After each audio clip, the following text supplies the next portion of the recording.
മാതാവിന് ഒരുപാട് നന്ദി. എൻ്റെ പേര് രശ്മി. ഞാൻ വരുന്നത് തണ്ണീർമുക്കത്തു നിന്നാണ്. എനിക്ക് മലയാളം അത്ര വശമില്ല. എങ്കിൽ പോലും മാതാവ് ഇവിടെ വന്ന് എന്നെ കൊണ്ട് മലയാളത്തിൽ തന്നെ പറയണമെന്ന് പറഞ്ഞു. എനിക്ക് ആദ്യമേ ഒരു നെക്ക് പെയിൻ ആയിരുന്നു കൂടുതൽ തുടങ്ങിയത്. ആ നെക്ക് പെയിൻ എനിക്ക് മാറുന്നില്ലായിരുന്നു. നെക്ക് എങ്ങോട്ടും, ഈ കഴുത്തെങ്ങോട്ടും എനിക്ക് ഇങ്ങോട്ടും അങ്ങോട്ടും നോക്കാൻ പറ്റുന്നില്ലായിരുന്നു. അങ്ങനെ കുറേ ഡോക്ടേഴ്സിനെ കണ്ടു, MRI സ്കാൻ ചെയ്തു, പക്ഷെ ഒന്നും മനസ്സിലാവുന്നില്ല. കുറേ മരുന്ന് അവർ തരുന്നതല്ലാതെ എനിക്കത് മാറുന്നുമില്ലായിരുന്നു. അങ്ങനെ ഇരിക്കുമ്പം ഞാൻ ട്രെയിനിൽ യാത്ര ചെയ്യുമ്പം ഞാൻ മാതാവിനെക്കുറിച്ച് കേട്ടിട്ടുണ്ട്. ഇവിടെ അടുത്താണെങ്കിലും പോലും ഞാൻ വരാറില്ല. അങ്ങനെ ഈ ട്രെയിനിൽ ഒരു അമ്മയും കൊച്ചിനെയും കണ്ടു. അപ്പം ഈ അമ്മ എന്നെ കണ്ടപ്പോൾ തൊട്ട് മാതാവിൻ്റെ കാര്യങ്ങളാണ് പറഞ്ഞുകൊണ്ടിരിക്കുന്നത്, കൃപാസന മാതാവിൻ്റെ. അപ്പം ഞാൻ വിചാരിക്കുന്നുണ്ട്, എനിക്കൊരു പരിചയമില്ല, ഇവരെന്താണ് അങ്ങനെ പറഞ്ഞുകൊണ്ടിരിക്കുന്നതെന്ന് എനിക്ക് അറിഞ്ഞൂടാ. അപ്പോൾ അവരെന്നെ നോക്കി കൃപാസന മാതാവിൻ്റെ കാര്യങ്ങളൊക്കെ പറയുകയും അവർക്ക് സാധിച്ച കാര്യങ്ങളൊക്കെ പറയുകയും ചെയ്തു. പിന്നെ ഇവരുടെ സ്ഥലം ചോദിക്കുന്നുണ്ടെങ്കിലും ഇവർ സ്ഥലം കൃത്യമായിട്ട് എനിക്ക് പറഞ്ഞു തരുന്നില്ല. കുറച്ച് കഴിഞ്ഞപ്പം ഇവർ പറഞ്ഞു, ഞാൻ പ്രാർത്ഥിക്കാം, കൃപാസന മാതാവിനോട് പ്രാർത്ഥിക്കാം, പക്ഷേ എനിക്കൊരു ഉറപ്പ് തരണം, ഈ പെയിൻ മാറിയ ഉടനെ തന്നെ മാതാവിൻ്റെ അടുത്ത് പോകുമെന്ന്. അപ്പം ഞാൻ വിചാരിച്ച്, ഈ 2-3 മാസമായിട്ട് ഒരു മാറാത്തൊരു പെയിൻ എങ്ങനെയാണ് പുള്ളിക്കാരി പറയുന്ന ഉടനെ മാറുന്നത്? അപ്പോൾ എനിക്ക് കൂടെ എൻ്റെ ഫാക്കൽറ്റീസ് ഉണ്ട്, ഞാൻ കോളേജിലാണ് പഠിപ്പിക്കുന്നത്. ഇവരൊക്കെ അത്ര വിശ്വസിക്കുന്ന ആൾക്കാരല്ല. അപ്പോൾ ഇവരത്ര മൈൻഡ് ചെയ്യുന്നില്ല. അപ്പോൾ എന്നെയും വഴക്കിടുന്നുണ്ട്, എന്തിനാണ് ഇങ്ങനെയൊക്കെ സ്ട്രേഞ്ചേഴ്സായിട്ട് സംസാരിക്കുന്നത്? അപ്പോൾ ഞാൻ പറഞ്ഞു, ഒന്നും ദോഷം വന്നില്ലല്ലോ. അപ്പോൾ ഒരു 5 മിനിറ്റ് കഴിഞ്ഞപ്പോൾ എനിക്ക് എൻ്റെ പെഡലി ഫുള്ളും മൂവ് ചെയ്യാൻ ഇങ്ങോട്ടും അങ്ങോട്ടും പറ്റുന്നു. അപ്പം ഞാനിത് താങ്ക് യു പറയാൻ വേണ്ടി ആ ലേഡിയോട് നോക്കിയപ്പോൾ ആ ലേഡീനെയും കാണുന്നില്ല. ആ ലേഡി, ഞാൻ ആ കമ്പാർട്ട്മെൻറ്റ് ഫുള്ളും ഓടി നടന്നു നോക്കി, ആ ലേഡീനെ കാണുന്നേ ഇല്ല. അപ്പോൾ എനിക്ക് അത് തോന്നിയത് അതൊരു മാതാവ് തന്നെ ആയിരുന്നു എനിക്ക് കാണാൻ അന്ന് പറ്റിയത്. ഞാൻ അത്രയും വലിയ ഗ്രേറ്റ് പേഴ്സൺ അല്ല. ഞാൻ കുറേ തെറ്റുകളൊക്കെ ചെയ്യാറുണ്ട്, എപ്പോഴും എല്ലാവരോടും ക്ഷമിക്കുന്ന ഒരാളല്ല, പെട്ടെന്ന് ദേഷ്യപ്പെടാറുണ്ട്. എങ്കിലും പോലും ഞാൻ വിശ്വസിച്ച ഒരു കാര്യം, സിന്നേഴ്സിന് ഒരിക്കലും മാതാവിനെ കാണാൻ പറ്റത്തില്ലെന്നാണ്. പക്ഷേ എനിക്കെന്തോ അന്ന് കാണാൻ പറ്റി. അത് കഴിഞ്ഞ് ഞാൻ ഇത് സാറിനോട് പറഞ്ഞു. എൻ്റെ കൂടെയുള്ള സാർ ചോദിച്ചു, ഇപ്പോൾ കഴുത്ത് പെട്ടെന്ന് അനക്കാൻ പറ്റുന്നുണ്ടല്ലോ? അപ്പം ഞാൻ പറഞ്ഞു, എനിക്കിപ്പോൾ അനക്കാൻ പറ്റുന്നുണ്ട്, ആ ലേഡി പറഞ്ഞ പോലെ എനിക്കത് മാറി. അത് കഴിഞ്ഞ് എനിക്ക് ഓർമ്മ വന്നു, ഒരാഴ്ച കഴിഞ്ഞിട്ടാണ് അവർ പറഞ്ഞത് ഞാൻ കൃപാസനത്തിൽ പോകണമെന്ന്.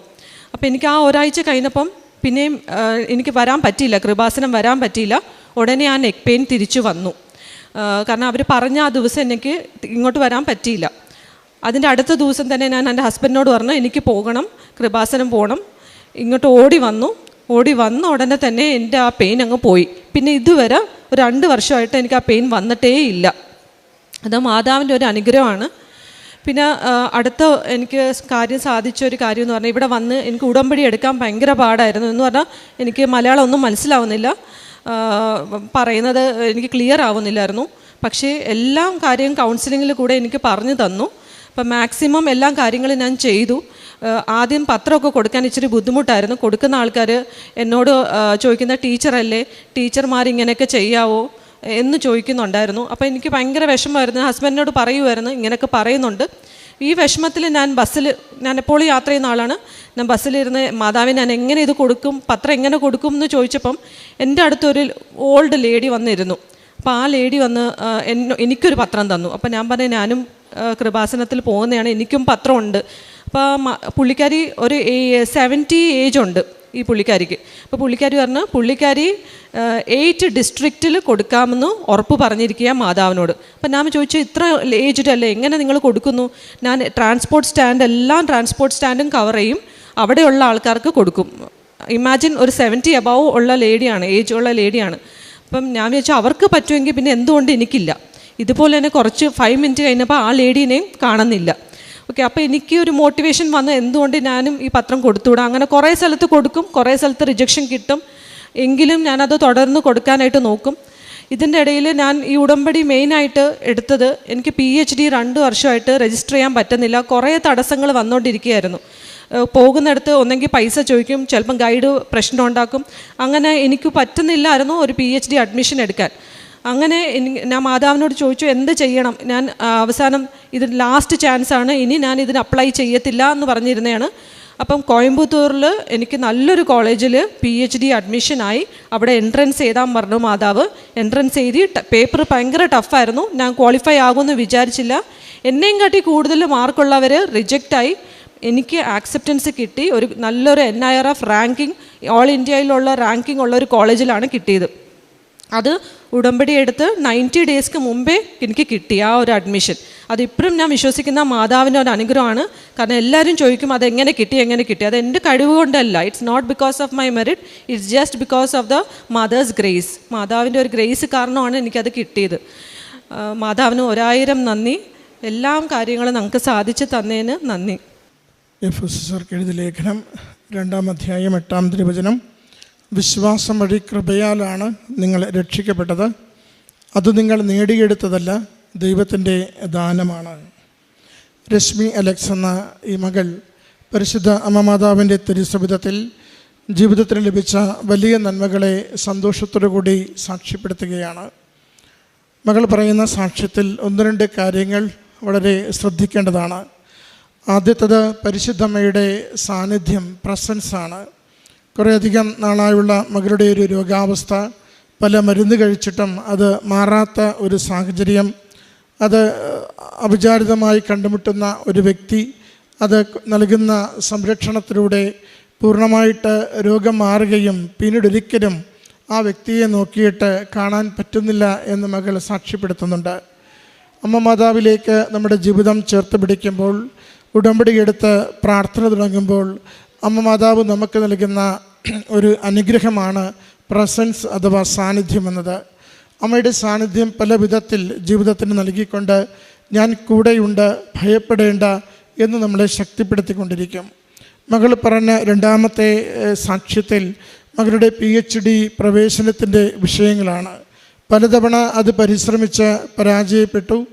എങ്കിലും എങ്ങനെ ചെയ്യുമെന്നറിയാതെ കുഴങ്ങുമ്പോൾ ഉടമ്പടി എടുത്ത് പ്രാർത്ഥിച്ചു തുടങ്ങുന്ന ആദ്യ നാളുകളിൽ തന്നെ അമ്മ മാതാവ് കൃത്യമായ ദിശയിലേക്ക് നയിക്കുകയും നല്ല ഒരു യൂണിവേഴ്സിറ്റി, ഒരു കോളേജിൽ പ്രവേശന പരീക്ഷ എഴുതി നല്ല രീതിയിൽ PhDക്ക് രജിസ്റ്റർ ചെയ്യുവാൻ മകളെ സഹായിക്കുന്നു.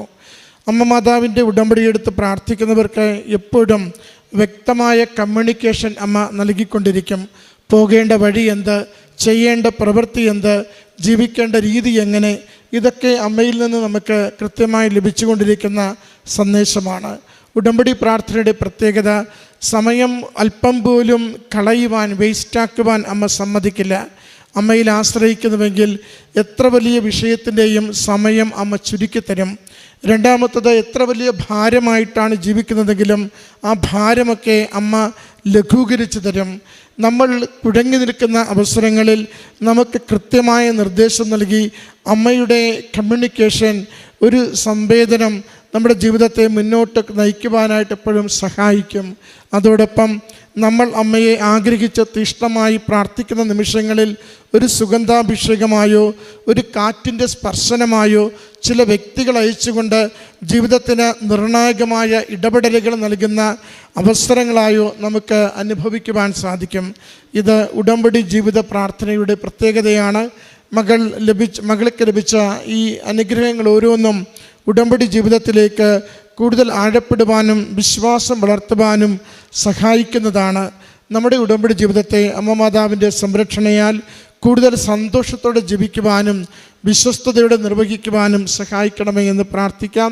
എല്ലാ അനുഗ്രഹങ്ങൾക്കും കരഘോഷത്തോടു കൂടി അമ്മ മാതാവിനും തിരുക്കുമാരനും നന്ദി അർപ്പിക്കാം.